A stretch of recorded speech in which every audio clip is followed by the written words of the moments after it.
The most beautiful aesthetic Thai fine dining in Dhanmondi is called Boho, which I like very much. So আসসালামু আলাইকুম everyone, welcome back to my new blog. আশা করছি আল্লাহর রহমতে আপনারা সবাই ভালো আছেন। আলহামদুলিল্লাহ আমি অনেক ভালো আছি। সো এখন কিন্তু চলছে দাবি আদায়ের গণজোয়ার। আর আমারও আমার জামাইয়ের কাছে এক দফা এক দাবি ছিল, ধানমন্ডির সবচেয়ে সুন্দর এস্থেটিক রেস্টুরেন্ট Boho সেখানে নিয়ে যেতে হবে। সো যেই কথা সেই কাজ। আমি আর আমার হাজবেন্ড যেহেতু গিয়েছিলাম ধানমন্ডিতে একটা কাজে, সো এই চান্সকে আর মিস করা যায়? আপনারাই বলেন তো। আমার জামাইকে আমি বললাম যে যেইভাবেই হোক আমার আজকে একটাই দাবি, আমাকে Bohoতে নিয়ে যেতে হবে। এবং আপনারা দেখতে পাচ্ছেন ফাইনালি আমি কিন্তু Bohoতে চলে এসেছি। রেস্টুরেন্টটা আসলেই অনেক বেশি সুন্দর, খুবই ওয়েল ডেকোরেটেড, এবং এটা যে নাম Boho সেই থিমেই কিন্তু পুরো রেস্টুরেন্টটা সাজানো হয়েছে খুব সুন্দরভাবে। অলমোস্ট পুরো রেস্টুরেন্টে আমি যেটা দেখলাম যে নারকেল গাছের বিভিন্ন অ্যাক্সেসরিজ যেমন পাতা, ডাল, অন্যান্য কিছু দিয়ে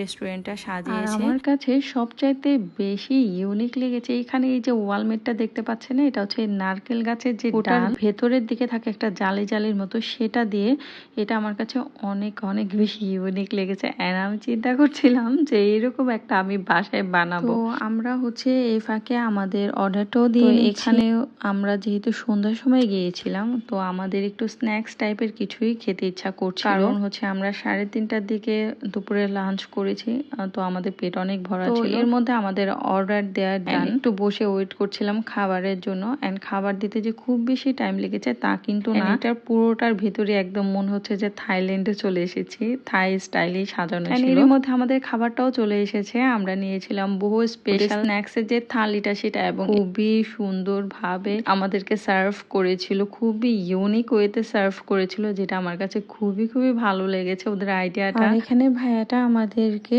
আমরা যে স্যুপটা অর্ডার করেছিলাম সেটা সার্ভ করে দিচ্ছিল। এখানে একটা দাড়িপাল্লার মধ্যে একটা fish roll and fish cake, prawn fish cake দেওয়া হয়েছিল, এবং আরেকটা বেতের ঝুড়ির মধ্যে আরেকটা ফিশ কেক এন্ড আরেকটা নৌকার মতো বানিয়েছিল, সেটার মধ্যে একটা চিকেন কাঠি কাবাব দিয়েছিল, যেটা আমার কাছে দেখতে খুবই বেশি ইউনিক লেগেছে। দেন ড্রিঙ্কস হিসেবে ও অর্ডার করেছিল ওয়াটারমেলন জুস, এবং আমি এখানে গ্রিন কোকোনাট যে জুস এটা অর্ডার করেছি। এটা মেনলি গ্রিন কোকোনাটের ভেতরে যে পাতলা শ্বাস ব্লেন্ড করে বানানো হয়েছে, এবং এটা খেতে অনেক বেশি মজা ছিল। এখানে আমরা ফার্স্টে স্যুপটা ট্রাই করছিলাম, যেহেতু স্যুপটা কিন্তু গরম গরমই খেতে হবে। এন্ড থাই স্যুপ বা থাই টাইপের খাবার আমার মিলি তেমন একটা পছন্দ না। এখানে আসার মেইন কারণ আপনারা অলরেডি বুঝেই গিয়েছেন ইতিমধ্যে। এছাড়াও খাবার ভালো হওয়া আর খাওয়ার যে পরিবেশটা সেটা ভালো হওয়া, দুইটাই কিন্তু খাবার ভালো লাগার জন্য ডিপেন্ড করে। তো একটা কথাই কিন্তু আছে, আগে দর্শনদারি পরে গুণ বিচারি। তো আমরা যদি একটা সুন্দর পরিবেশে বসে মিনিমাল একটা খাবারও খাই, সেটার টেস্টটা আমার মনে হয় যে অনেক গুণ বেড়ে যায়। আর আমরা এখানে নিয়েছিলাম সি ফুড স্যুপ, যেটা তো এটা খেতে টেস্টটা আমার কাছে একদমই ভালো লাগে নাই। এন্ড আমার হাজবেন্ডও থাই ফুড তেমন একটা পছন্দ করে না, ও নিতেও চায়নি, আমি সি ফুড দেখে নিলাম। যাই হোক এটা খেতে মোটামুটি ছিল। প্রথমেই হচ্ছে আমরা ফানটা নিয়েছিলাম, ওদের যে ইম্পোর্টেড ফানটা, এটা দিয়ে একটু গলা ভিজিয়ে নিয়েছিলাম। স্যুপটা খাওয়ার পর মুখটা মনে হচ্ছে যে নষ্ট হয়ে গেছে। আমরা যে স্ন্যাক্স এর থালিটা নিয়েছিলাম, প্লেটারটা, ওটা ছিল prawn fish cake. Prawn fish কেকটা আমার কাছে ভালো লেগেছে।